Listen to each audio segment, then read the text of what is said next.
What if the very essence of what you are pursuing is the precise element obstructing the most wonderful destiny God has prepared for your existence?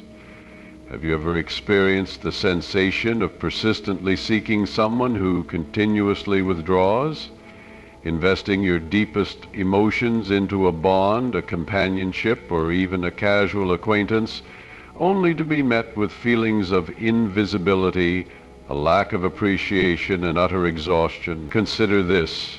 Relinquishing your grip isn't about enduring a loss. Rather, it's about generating an opening for something far more significant to enter your life. Today, we will delve profoundly into the genuine repercussions of ceasing the pursuit of another individual on a spiritual level, an emotional level, and even in ways you might not have anticipated. This is because the undeniable truth is that God has already crafted a narrative of greater magnitude for your life. And at times, the very thing you are tenaciously holding on to is the sole impediment preventing you from embracing His ultimate blessings. When we cease the act of chasing after someone who is not intended to be a permanent fixture in our journey, we empower God to assume command of our lives in manners that transcend our wildest imaginings. All too frequently, we maintain our hold on individuals driven by apprehension, the dread of solitude, the fear of being rejected, the anxiety of losing something familiar and comforting. Yet, in doing so, we inadvertently resist the very blueprints that God has meticulously designed for our progression. We engage in self-deception, convincing ourselves that if we simply exert more effort, extend greater affection, or pursue with heightened intensity, the person in question will eventually choose to stay, reciprocate our feelings, or undergo a fundamental transformation. However, what eludes our perception in these crucial moments is that by clinging steadfastly to someone whom God never envisioned as a part of our destined path, we are in essence shutting the door on the remarkable possibilities He has in store for us. God operates within the realm of order, not chaos. When a relationship or a connection is perpetually characterized by the act of chasing, by feelings of anxiety, and by a pervasive sense of uncertainty, it frequently serves as a divine signal indicating that God is gently redirecting our course. He is not a deity who compels us to implore for affection, attention, or validation from individuals who are not meant to feature prominently in our life's narrative. Instead, He lovingly calls us to place our unwavering trust in Him concerning the intricate tapestry of relationships that weave through our existence. Proverbs 3 verses 5 through 6 eloquently advises, "Trust in the Lord with all your heart, and lean not on your own understanding. In all your ways submit to Him, and He will make your paths straight." This profound verse serves as a potent reminder that when we willingly surrender our deepest desires and the complexities of our relationships to God's divine guidance, He will illuminate the correct trajectory for our steps. When we persist in chasing someone who is deliberately creating distance, we are in essence proclaiming, "God, I harbor doubts about your divine plan. I feel compelled to exert my own control over this situation." While these words may not explicitly cross our lips, our actions resoundingly echo this underlying disbelief. And yet, how frequently throughout the sacred scriptures does God lovingly remind us that He remains the ultimate authority, the sovereign orchestrator of all things. Jeremiah 29:11 reassures us with the comforting declaration, "For I know the plans I have for you, declares the Lord. Plans to prosper you and not to harm you, plans to give you hope and a future." If God possesses such intimate knowledge of the intricate plans He holds for our lives, why do we grapple so intensely with the act of letting go? The answer often lies in our inherent apprehension of the unknown, the deep-seated fear that if we cease our pursuit, we will be left with an empty void. But this is a deceptive falsehood propagated by the adversary. The liberating truth is that when we release our grip on what is not divinely intended for us, we simultaneously create a spacious void for what truly is to enter. Consider the pivotal moment in Abraham's life when God issued the profound command to depart from his familiar homeland, as chronicled in Genesis 12:1. God's directive was stark and unambiguous.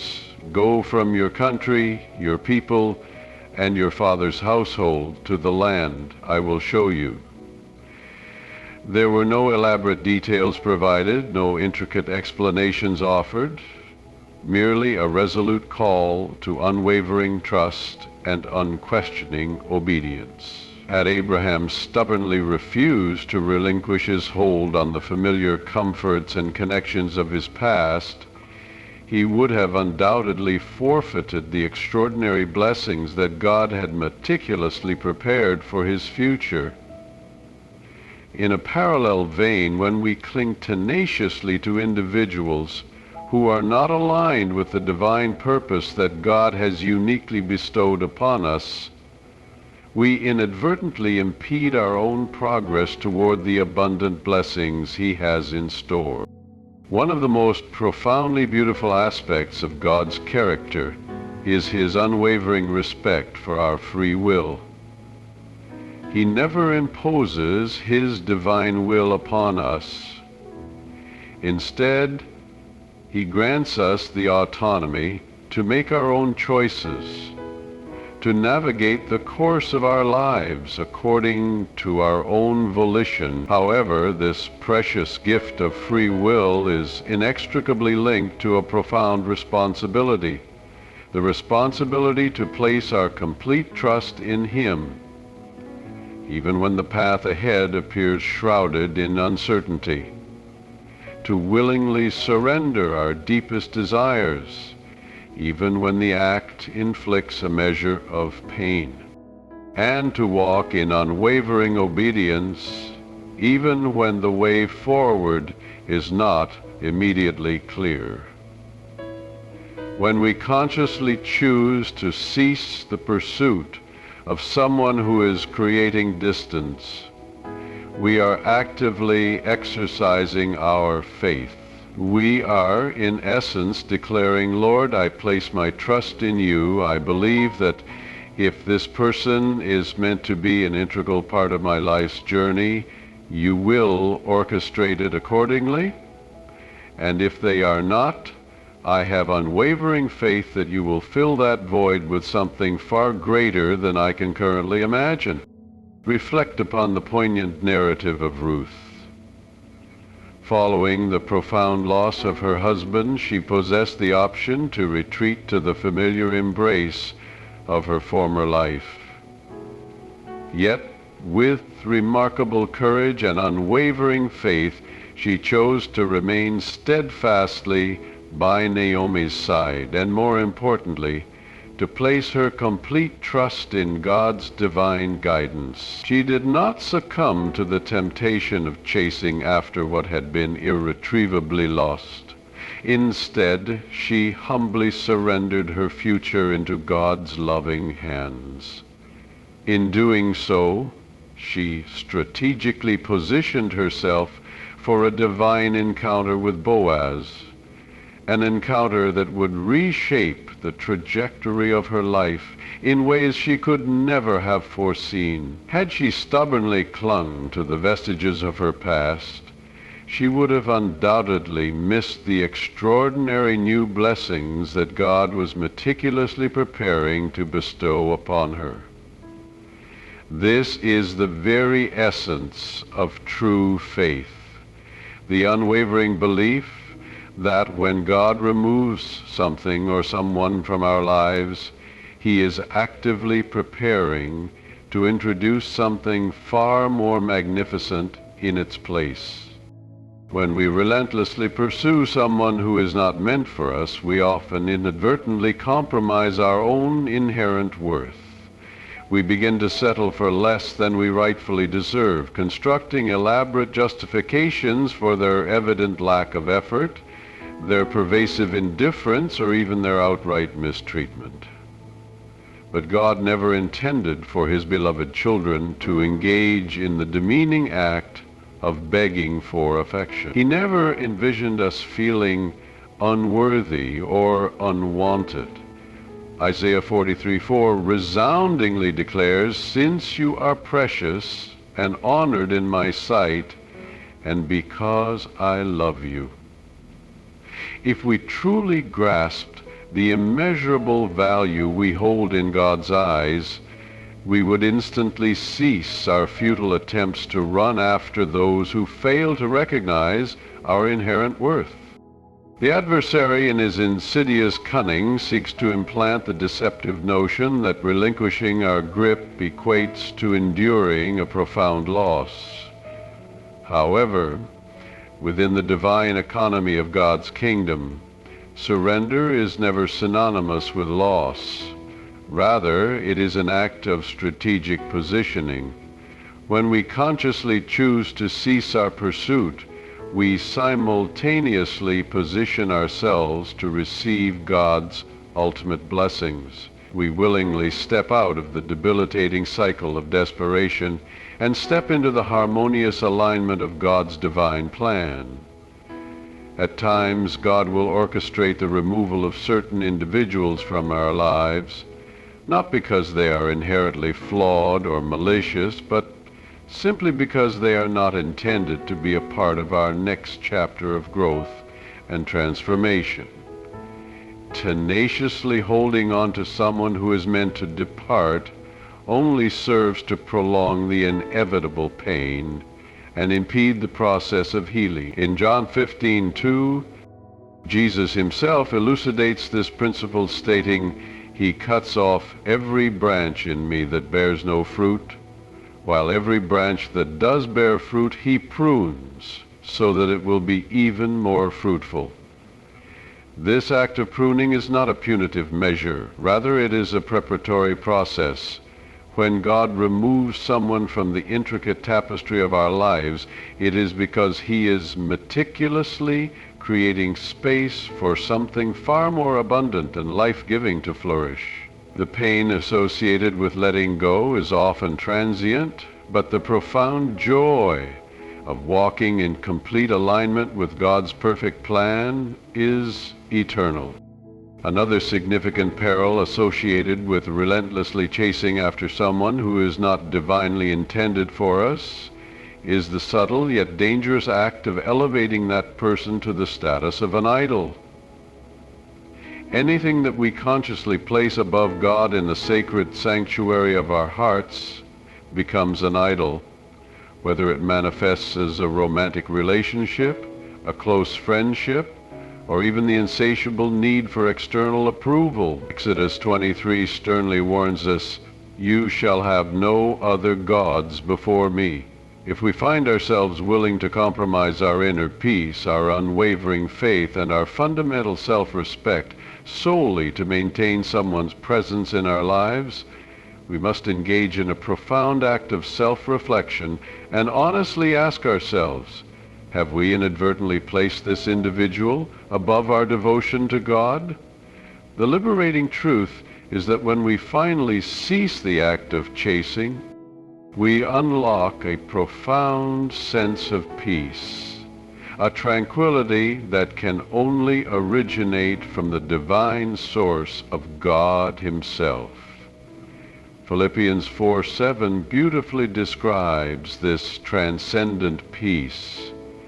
And the peace of God, which transcends all understanding, will guard your hearts and your minds in Christ Jesus. This is not a peace that is contingent upon the presence or absence of certain individuals or the favorableness of external circumstances. Rather, it is a deep-seated serenity that arises when we willingly relinquish control and place our complete trust in God's perfect timing and sovereign plan. There is an immeasurable sense of freedom that accompanies the act of surrender. When we stop chasing, we gain a newfound clarity of vision. We begin to perceive that what we once believed to be an absolute necessity was, in reality, never truly essential for our well-being or our destined path. We come to the profound realization that our lives are not defined by who chooses to stay or who ultimately departs, but rather by the unwavering presence of the God who promises in Hebrews 13:5, "Never will I leave you, never will I forsake you." This is the unshakable promise upon which we must anchor our souls. God's plans for our lives invariably surpass our own limited understanding and aspirations. While we may not immediately comprehend the reasons behind certain departures, when we willingly release our grip on what is not meant for us, we simultaneously create the necessary space for the abundant blessings that are divinely intended to fill our lives. Cease the futile pursuit of what God is actively trying to remove from your path. Instead, place your unwavering trust in His infinite wisdom, lean steadfastly upon His eternal promises, and watch with expectant faith as He orchestrates the arrival of people, opportunities, and relationships that are truly aligned with your divine purpose. Our inherent worth is not found in the fleeting opinions or fickle affections of others. It is eternally rooted in the unwavering love and perfect design of Christ. This fundamental truth is seemingly simple, yet so many struggle to fully internalize and embrace its profound implications. We inhabit a world saturated with the relentless pursuit of external validation, whether it manifests through romantic relationships, platonic friendships, the curated facade of social media, professional achievements, or material possessions. The deep-seated human yearning to be seen, valued, and loved is an intrinsic part of our shared experience. However, when we begin to measure our inherent worth by the way others treat us, whether they extend acceptance, offer validation, or bestow attention, we unknowingly construct our very identity upon a fragile and precarious foundation. The moment we tether our sense of self-worth to another person's approval, we inadvertently grant them the power to define our very being. And yet, the sole entity possessing the rightful authority to define us is the one who intricately crafted us in His own image, God Himself. Psalm 139:14 resoundingly declares, "I praise you because I am fearfully and wonderfully made. Your works are wonderful, I know that full well." This verse transcends mere poetic expression. It stands as a powerful and unwavering declaration of truth. It signifies that God invested deliberate time and intentionality in the creation of each and every one of us. He did not commit an error in our design. He did not fashion us to be incomplete until the validation of a specific individual rendered us whole. Rather, He meticulously designed us to be intrinsically complete within the embrace of His love. The crux of the issue arises when we lose sight of this foundational truth and begin to seek external confirmation of our worth from other human beings. We mistakenly believe that if they choose us, then we must possess value.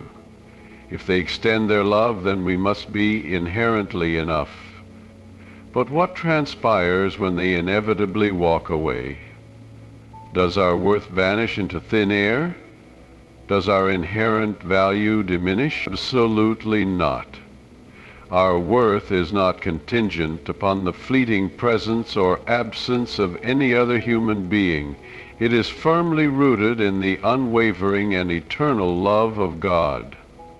People are inherently fickle. Their opinions are subject to constant flux. Their emotions ebb and flow like the tide. What one person esteems today, they may very well overlook or disregard tomorrow.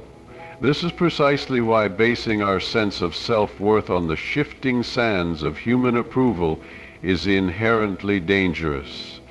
It subjects us to a perpetual emotional roller coaster, one day soaring with fleeting confidence, the next plummeting into the depths of feeling invisible and insignificant. But God's love remains a constant, an unyielding anchor in the turbulent seas of life.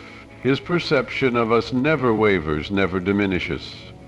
Romans 8:38-39 reminds us with profound assurance that absolutely nothing, not rejection, not abandonment, not silence, not even the insidious whispers of our own insecurities, can ever sever the unbreakable bond of God's love for us. His love is the one steadfast and enduring truth that remains unshakable even when everything else in our lives undergoes transformation. Consider the earthly ministry of Jesus. He was met with a spectrum of human responses, embraced by some with fervent adoration and vehemently opposed by others with bitter hatred. In one fleeting moment, throngs of people erupted in joyous cries of "Hosanna" as he entered Jerusalem, only to be followed by the chilling shouts of "Crucify him!" A short time later, the crowd's fickle opinion underwent a radical shift, yet Jesus' inherent identity remained eternally unchanged. He did not seek validation from the shifting tides of human approval. He remained firmly rooted in his intimate and unbreakable relationship with his Father. This serves as the very example we are called to emulate in our own lives. If Jesus, the very Son of God, did not depend on the fleeting affirmation of human beings for his sense of worth, then why should we? Many of us have endured the sting of being overlooked, dismissed, or outright rejected. Perhaps we have poured our hearts and souls into relationships or friendships, only to be met with a profound sense of being unwanted. These experiences can inflict deep emotional wounds if we allow them to dictate our perception of self. However, rejection from the human realm does not equate to rejection from the divine. In fact, more often than not, what we perceive as rejection is actually God's loving act of redirection, gently guiding us toward a path that aligns more perfectly with his ultimate plan for our lives. When someone fails to recognize our inherent value, it is not an indication of our unworthiness. Rather, it is a clear sign that they were never intended to occupy the pivotal role we had assigned them in the intricate tapestry of our lives. The adversary, in his malevolent intent, delights in wielding rejection as a potent weapon. He whispers insidious lies into the recesses of our minds. You are not good enough. You are not lovable. You are not important.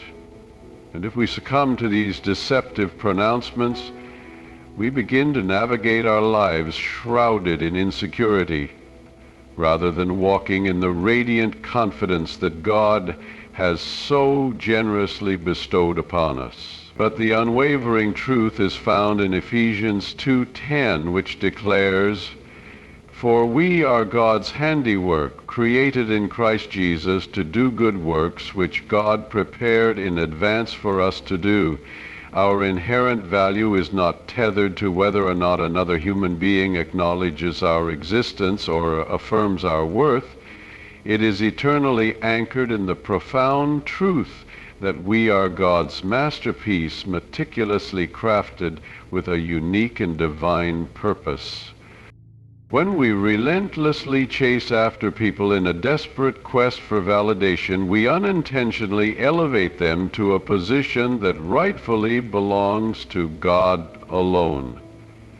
This subtle act can easily devolve into idolatry, where we seek our primary sense of identity and worth in the acceptance of another rather than in the unwavering love of Christ. Exodus 23 sternly cautions, "You shall have no other gods before me," and this includes the false idol of human approval. When we make an idol out of someone else's acceptance, we inadvertently grant them dominion over our emotions, our confidence, and our very sense of self. But God never intended for another fallible human being to be the ultimate source of our worth. Only He, our Creator, can truly fill that sacred role within our hearts. Jesus, during his earthly ministry, encountered numerous individuals who were earnestly searching for significance in all the wrong places. One particularly poignant example is the encounter with the Samaritan woman at the well, as recounted in John chapter 4. This woman had navigated a series of relationships, desperately seeking love and validation, yet she remained perpetually unfulfilled. When she encountered Jesus, he offered her a profound truth. "Everyone who drinks this water will be thirsty again, but whoever drinks the water I give them will never thirst."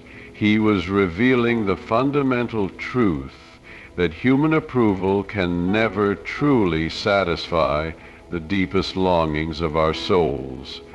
Only a transformative and intimate relationship with Him can truly quench that inherent spiritual thirst.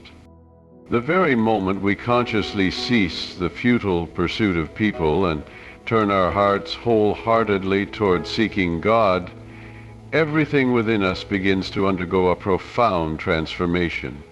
We no longer feel the insatiable need to constantly prove our worth to the world.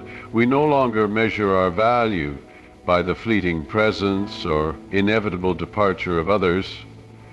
We find an abiding rest in the unwavering security of being chosen and deeply loved by God. Peter 2:9 beautifully proclaims, "But you are a chosen people, a royal priesthood, a holy nation, God's special possession." Do we truly believe this? Do we live our lives as though we are indeed chosen and set apart for a divine purpose? Or do we allow the shifting opinions of others to dictate the way we perceive ourselves? True and lasting confidence emanates from the deep-seated knowledge that we are already loved beyond measure. It is not an arrogant boast, but rather a serene assurance, an unwavering certainty that regardless of whether people extend their approval or not, we remain intrinsically valuable in God's eyes. An unshakable conviction that even if